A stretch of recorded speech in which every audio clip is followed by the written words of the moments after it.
Hey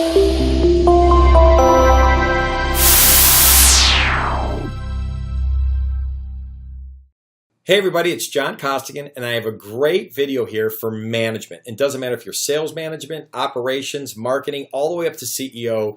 I'm going to tell you a story. And the reason why I say CEO is I just spoke last week to 7 CEOs. I'm part of a Vistage speaking group as well. And I spoke to 7 CEOs, and I've always said that the cool thing about talking to 7 CEOs is these men and women, they're CEOs. And it's kind of neat when you get that audience, right? And you get them for 3 hours. So I'm going to tell you where they start looking at each other going, holy cow, this story is really hitting us in terms of how we're looking at our organization, okay? So let me tell you the story. It's called the fish story. And what the fish story is this, and maybe you heard it. If not, stay with me because maybe I'll add a couple wrinkles to it. But the fish story is this. Your fish are your salespeople, right? Those are your salespeople and they're in the water. Well, the water, that's you. You control the water. You can control the stream. You can have the water meander, you can have the stream meander and turn or go fast like a waterfall, slow down to a trickle. The water could be dirty, the water can be clean.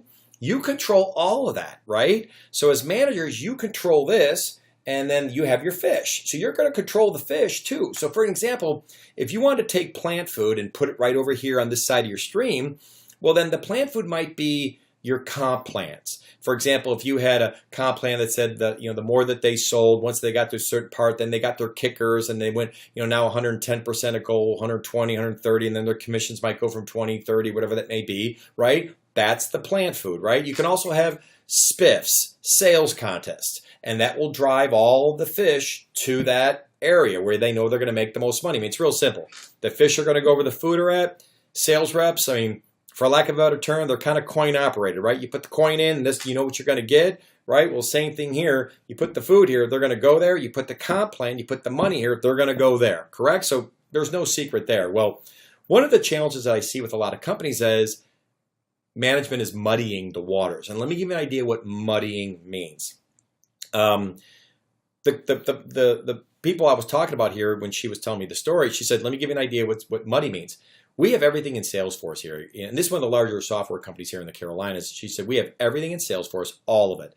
But apparently what's been happening is some of the sales reps have been taking the support people, like support engineers or software engineers, on the road with them. And then when they come back, sometimes they'll go, so how'd the call go? And the engineer's going, I don't even know why I was there, in case there was a question asked, but I hardly said anything. So management started saying, we're spending a lot of money having somebody take somebody with them, which probably wasn't even needed. So they stepped in. I think operations might have stepped in and said, hey, we're going to make you fill out this form. And on this form, it was a manual form. So it was either Word doc or Excel, but you had to fill out your name, the date, the company, the opportunity, why you want to bring this person. You had to fill all this stuff out. So meanwhile, it's taken all this time for a rep to do all this work just to bring someone with them on the road. And meanwhile, 90% of the whole opportunity and the stage and where it's at, it's all in Salesforce. So they're virtually making them duplicate all the work again manually.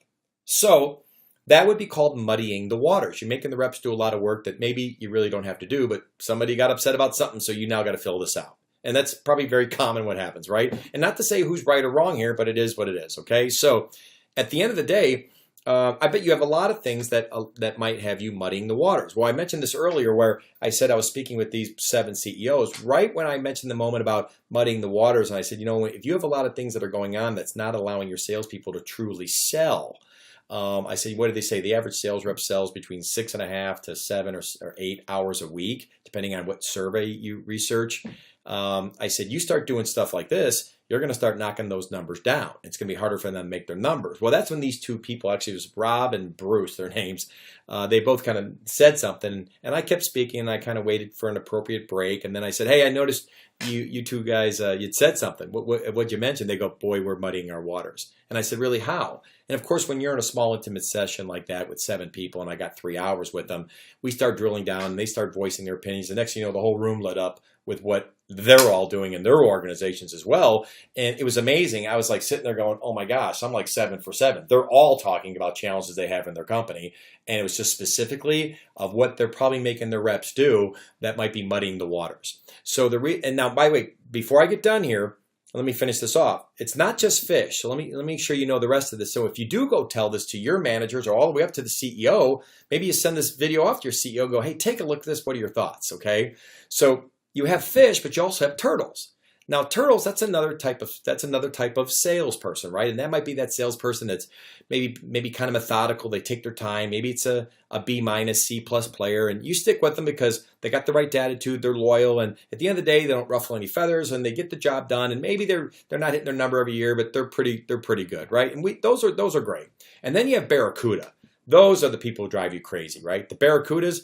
They're quick, they're fast, it's take no prisoners, they get the big deals, they bring in a ton of revenue, but they're a thorn in your side, they want to break the rules.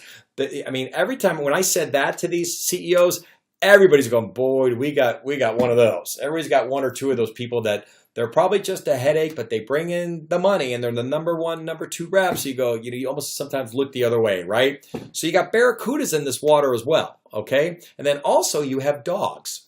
Well, dogs can swim for a while. Then they got to get out. And how I look at dogs sometimes is people where they probably shouldn't be in sales. Maybe they should go somewhere else. I'm not saying, hey, go fire the dog. But I have a story of my next door neighbor worked for the Ball Corporation in Muncie, Indiana years ago, and they were going to let go of the salesperson that they had in the organization. They were about to fire him, and he liked the person so much. He said, let me talk to him. He had this great interview. They went out to lunch, and they had an interview, and he really got to know him, and he came back. He goes, I don't think you ought to be in sales. I think you ought to be over here. This is really your skill set. So they put him into customer service, and as he was telling me his story, he said, John, that was like 8 years ago. He now is the vice president of all of it. He runs all of it, and he's phenomenal at it. So sometimes it might not be about firing the rep. It's just about, hey, let's go find a place, because we all know it's hard to find good people. If you find a good one, especially where I'm at, if you find a good one, don't ever let them go. Find a home for them somewhere, because it's just hard to find good people, right? So at the end of the day, you now know the fish story, okay? Your fish are your sales reps. You can put the food where you want. You have the ability of making the stream any way you want. Try not to muddy it. And I can tell you, if you tell this story on and on, I mean, heck, you could probably tell this to your customers, and they might say, boy, do we muddy the waters here. Depending on what product you sell, if it's worth the conversation. If you can connect that story to what you may or may not do for your client. Maybe you're doing consulting. Maybe you're like me. Maybe you're doing training, right? So at the end of the day, hope you enjoyed the story. I hope it really helps your company and maybe gives some people some clarity where you can start to say, hey, let's write down the top 3 or 4 things on a whiteboard of how we're muddying the waters for our salespeople. I think it's going to be a good story for you. Good selling. Take care. Hey everybody, John Costigan here. The toughest part to any sale is getting in the door, right? Tell you what, click on the URL below this video or go to costigantraining.com/free week. Take the first step of solving this huge problem of getting in the door. It's 5 days, 5 clips, less than 5 minutes. Click on the link. We'll see you in a few seconds.